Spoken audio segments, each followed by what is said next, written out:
So first, thank you for having me, and sorry for the snafu this morning. Again, this is one of those pandemic days where nothing goes right. But I'm very excited to be here today and to be part of this wonderful group studying the minimal cell. So I'm without further ado, because as John mentioned, I have a hard stop because I have to attend CSR Council. I'll tell you a little bit about the initial steps of the work that we've done with these beautiful cells, and then hopefully I'll give you an idea of what can be done in the future. So I'll just start at the beginning, reminding ourselves that cryo-electron microscopy that everybody hears about all the time, that has structures being solved all the time. Typically, the one that people hear about is the one on the left, which is the single particle analysis, which consists of purifying molecules, combining many copies, hundreds of thousands of copies of the same type of molecule, and getting beautiful 3D structures, very often now at atomic level resolution. In the case of pleomorphic objects, such as an entire cell, of course, you can't combine 300,000 cells in 3D because at the molecular level, no two cells are alike. And in those cases, we use the modality that's called electron tomography, which is what we do a lot in my lab. And just to remind you very quickly what electron tomography is, it's exactly the same as a CAT scan in which we take pictures of the same cell in different orientations. And these images are combined into 3D, into beautiful images of cells at the molecular level. So just here to show you, this is a human cell. And what you're seeing is sort of like to show you that it's 3D, I'm going up and down. And the gray values basically correspond to the mass of all of the molecules. And we can do these annotations where we can look at filaments and membranes and a lot of very large molecules we can identify in a more or less automated way. So you can see here on the right, the nucleoplasm, and on the left, actin networks and microtubules, mitochondria, et cetera, et cetera. So in my lab, when I was a postdoc anyway, we established this workflow for cryo-electron tomography where we can start by freezing cells so fast that water doesn't have time to form crystals, which is why we can get these structures. And then we can combine this with fluorescence microscopy and then a technique called cryofib milling to try to make cells thicker, because basically, to be fair, the only type of cells that we can observe directly are cells that are about 300 nanometers. So basically, this 3A and a handful of others. And eventually we do this sort of tomography. So what's interesting to me in the lab is to really try to generate and test structural hypotheses in cellular context. You can use tomography as a structural tool, and we've done that in the past. But really the idea is to use it as a scaffolding technique to look at other results from other data, or experimental or computational data, and always tomography helps in this way. And so the thrust of my lab is really to try to move cryo-EM into the highest resolution imaging tool for cell biology, just as it is for molecules and structural biology. So my lab has a lot of different thrusts that all are centered about method development in electron tomography. So I'll tell you what we'll do here. Zan was kind enough to draw my attention to the, I mean, I knew of course about the syn cells, but to try to collaborate with John. And so Vincent is my student here on the left who would like exchange cells in the parking lot with John to get them frozen and imaged in the cell. And so basically we can do tomography of these cells. The JCVI-syn3A did not give us any of the challenges that we got with previous versions. And so here you can see two little cells. This is about a 200 nanometer scale bar, and you can see these cells look a lot like wild type or mycoplasma. And the idea in this first approach, as I said, was basically to try to provide information for, you heard probably Zane earlier today or last week, I can't remember, showing how this was going to be used to like figure out where the chromosome was originally. And what we can typically do for this is to find out all the ribosomes. This is a sort of quote unquote very easy task, and also the membrane. So to give the simulations boundary conditions, this was sort of like our humble contribution to that. And I just want to point out that typically, and most of you probably have seen this beautiful work by my very good friend, Julia Mohammed, in which you just take 1,000 tomograms of cells and then grabbed all the ribosomes and got these beautiful high resolution structures. Even could see the antibiotic bound to the ribosome, which was just fantastic and breakthrough work. What we were trying to do here was a little different, because normally when you want to do structure, you basically pick all the ribosomes you can. You don't really care when they come from or you know, if they're good or bad. You just basically drop them along the way. If they're not perfect, you drop them along the way and then just combine many different cells. And so that doesn't necessarily give you all of the true ribosomes, just the best particles to get high resolution. And what we wanted to do, of course, was to get the true positive ribosomes within a particular cell. That is to say, where everything else was excluded. And as simple as it sounds, it's actually not necessarily a simple task. All right, so the way that Vincent did that is that originally he picked 200 ribosomes manually. As you can obviously see from this picture, all of these big dots are ribosomes. So you can pick them and then align them and average them, and what comes out is a ribosome. So that's easy enough. So this is a very low resolution ribosome that he got, and he used this as a template. And the reason to not just use a PDB as a template is that you can bias what you pick, and the data can be a little different. So we found over the years, me and others, that this is the best way to do it. So, and as you can see, it's sort of like very few particles. Once he had this template, he went in and sort of very roughly tried to find all of the ribosomes within one single cell. And then you obviously end up over picking ribosomes. You pick things that are large and round and dark, and some of them are not going to be ribosomes. And then you get a ribosome structure from all of the tomograms that you have, and that you can get like a slightly better structure of a ribosome. And then you start to do classification in your tomogram. And basically, he figured out a clever trick, so to say, that he did classification, and as long as the ribosomes were in a good category, sort of in a large class, they will be deemed particles that are ribosomes, and then the rest he would just toss and then integrate that until he basically decided that all of the particles that they had were ribosomes. And I think Zane told you about once that happened and we had all of the ribosomes in place that we were sure that were true positive ribosomes, that was used basically to do the chromosome calculations. So obviously, that's just the beginning, and there's a lot more that can be gauged from cryo-electron tomography. Just right off the bat, in a relatively automated way, you can get large biomolecules, ribosomes, as I just explained, but also polymerases.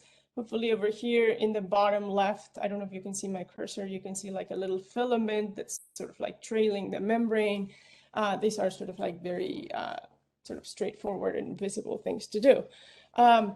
You can, in the context of this, also use CLEM. We're excited about working with TJ, who's completely devoted, or so he tells me, to get super resolution, even within these cells in cryo conditions that will be able to correlate directly. And we are in the process of developing some tags native to tomography in my lab.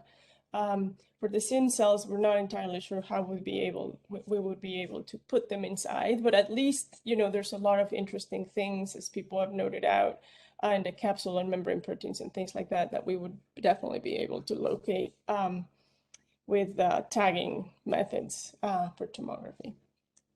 Right, so I thought, but maybe it's okay, so I'm gonna try to tell you one slight project, it's very fast, of what we can do other than just providing boundary conditions to Zane, which was, in itself very rewarding. So this is a project that I work on with Joe Pogliano. We study these large jumbophages that infect bacteria together, and I'm not going to go into a lot of details, but just to show you that Joe was looking at these with fluorescence microscopy for a while, and so when we started to look at them with tomography, we ended up getting a lot of insight. What we do right now is go between molecular biology and live cell imaging and tomography to make a lot of discoveries. So we discovered that this jumbophage generates a compartment that is basically a nucleus. I'll tell you a little bit more about it. inside a bacteria. We also show that the virions walk in filaments that are tubulin homologues and actually behave exactly like microtubules. And then more recently that they form some phase separator compartments right before the cell lysis. So if I tell you a little bit about this first project, basically we saw that the DNA of the phage was crammed into a ball, and we saw a protein that formed this green halo around it, you see on the left. And when we zoomed in with tomography, we actually saw that this was not, there was no lipids in there. It was a single protein shell that seemed to separate transcription and translation. So the ribosomes are these molecules that look like popcorn over here, and this blue shell is the phage nucleus. And you see the virions here are basically bound to this shell to get their DNA injected.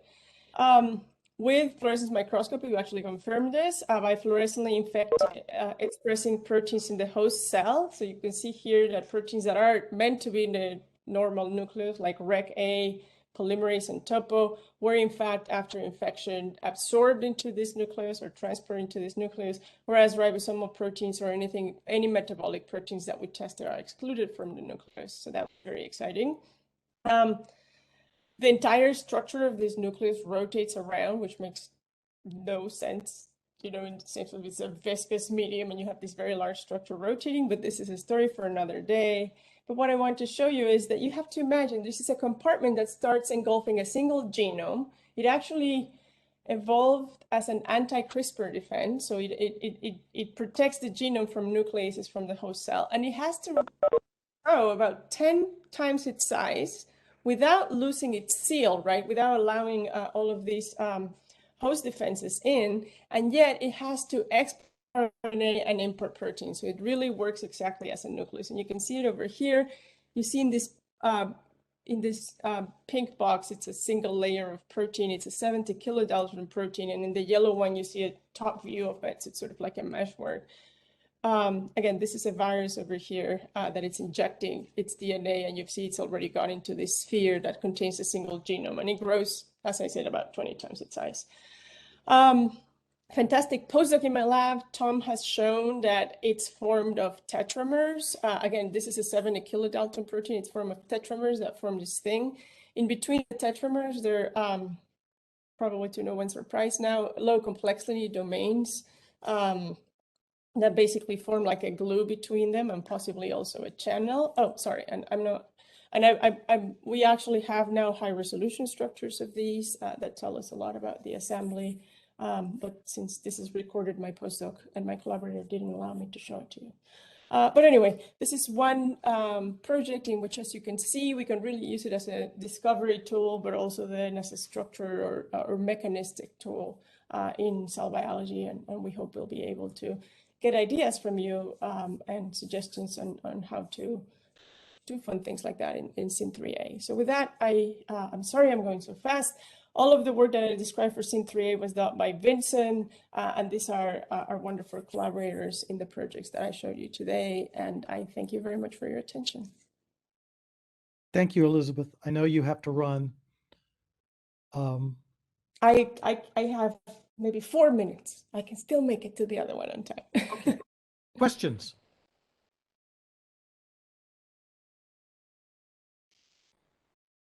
Hi, Elizabeth. Oh, sorry. Go ahead, John, go. Good to see you.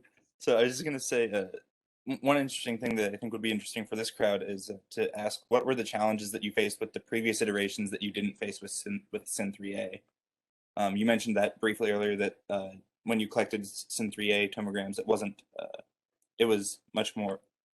as much of a process, but it was still a little bit of a process, as I am familiar with. Zane, you don't want to take me. So I think mostly, well, 2 things. And I think I imagine, and I apologize, I haven't been listening to all the talks. And one of them was, the variability, like the morphological variability of the cells made us a little nervous to say that we're going to extract some measurements from one type of cell, basically the ones that we like, that are the smallest and rounder ones.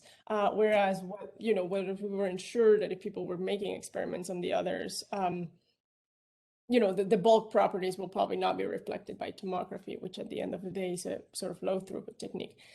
what Zane is also referring to is that for some reason, the cells were very difficult to get on grids and get on holes. They obviously have lost or have lost some of its, structural properties. So they would be like very gooey and will just like in the grid. And also, and again, this might be because they don't have any cell wall or something like that. They would be incredibly radiation sensitive, which they'll just go up in flames on the grid with much lower doses that we would expect from other types of cells. Most of these things were alleviated with syn3A, which made us very happy so that we can provide data that's actually sort of like robust and useful for simulation and just in general. Is that what you were? Yeah, that was. I just like reiterating that syn3A has been fantastic and much easier to work with on all fronts, ours as well. Yes, that's definitely it's the one. Yeah. Elizabeth, we have noted in our conversations with you that it seems like the cytoplasm of syn3A is denser than what you see in other bacteria. Any comments on that? Yeah, so that was sort of like surprising. It also, again, I feel like it got better, but we were, especially in syn1, I think, but the molecular crowding was just basically higher than you would see in E. coli or in others. So even for ribosomes, we had a little bit of a harder time, getting the